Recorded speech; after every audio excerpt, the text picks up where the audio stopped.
Você pode olhar aí na sua Bíblia, no capítulo 1, verso 22.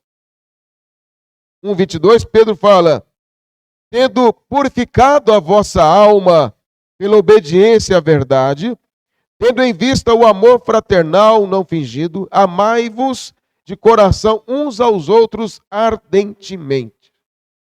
1:22. Pedro fala aqui de nós purificado pela vossa obediência ao quê? À verdade. Ele usa a palavra obediência aqui nesse texto, a mesma usada lá.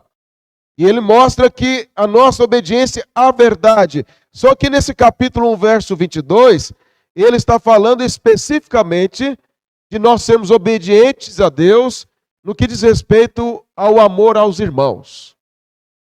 Quando eu sou obediente a Deus, eu tenho que amar meu irmão. Eu tenho que perdoar meu irmão. Eu tenho que ter paciência com meu irmão. Eu tenho que ter longanimidade com meu irmão. Assim como Deus tem comigo. É o que Paulo trabalha nas suas cartas muito.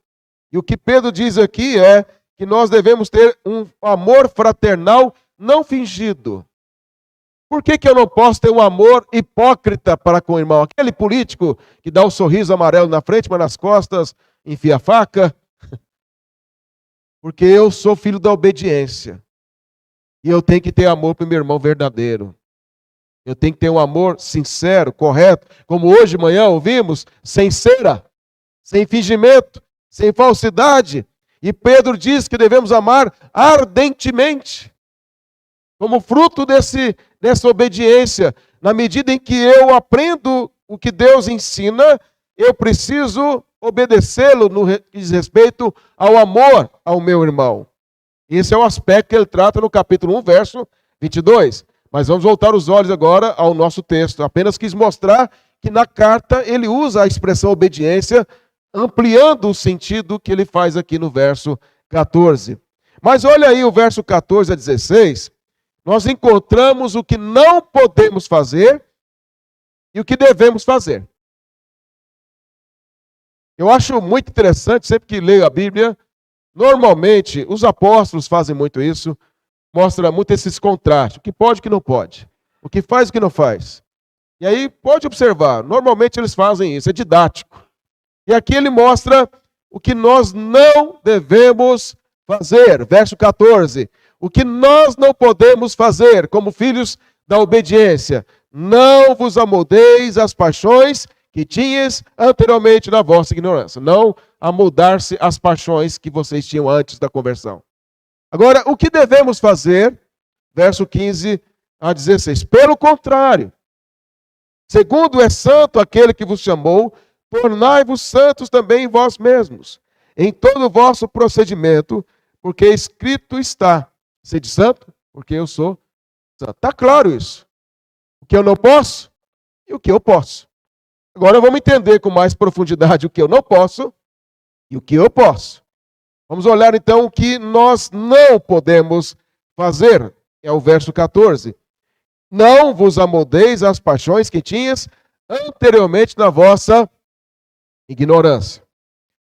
Esse verbo amoldeis, amoldar-se a alguma coisa, tem o sentido de conformar-se ao padrão social dos ímpios. É você viver como os ímpios, concordar com os ímpios, concordar com os padrões morais do mundo, ou voltar a praticar aquilo que antes da sua conversão você praticava, na sua ignorância, quando você não era crente, quando você não havia sido ainda regenerado. E aí Pedro está dizendo, vocês não devem viver nestas práticas antigas que vocês viveram, e nem conforme os padrões desse mundo. Poderia dizer que não se amoldar ao mundo é não andar com os pecadores, é não se deter no caminho dos ímpios, é não se assentar com os escarnecedores. Onde tem isso? No Salmo 1. O bem-aventurado, que é Cristo, aquele Salmo, ele não anda com os ímpios, ele não se assenta, ele não se detém, ele não congrega com os ímpios. Por quê? Porque ele antes medita na lei do Senhor de dia e de noite, porque ele é guiado pela lei do Senhor, e por ser guiado pela lei do Senhor, ele não é guiado pelos ímpios, pelos pecadores, pelos escarnecedores. Este é o modelo perfeito para nós. E o que Pedro está dizendo é exatamente a mesma coisa. Paralelamente a esse texto, podemos usar também outro que é de Paulo, em Romanos, capítulo 12, verso 1 e 2. Paulo diz: rogo-vos, pois, irmãos, pelas misericórdias de Deus, que apresenteis vosso corpo por sacrifício vivo, santo e agradável a Deus, que é o vosso culto racional. Olha aí o texto. E não vos conformeis com o quê? Com este século. Amoldeis, o conformeis, tem o mesmo sentido. Mas transformai-vos pela renovação da vossa mente, para que experimenteis qual seja boa, agradável, perfeita vontade de Deus. Paulo já havia ensinado isso, Pedro está ensinando isso, o Salmo 1 já ensinava isso, toda a Escritura ensina a mesma coisa, que nós não podemos nos amoldar às paixões da nossa carne ou às paixões desse mundo. Nós não podemos nos conformar àquilo que antes praticávamos e nem podemos concordar com o que o mundo estabelece como certo moralmente. Por quê? Porque nós temos um padrão a seguir.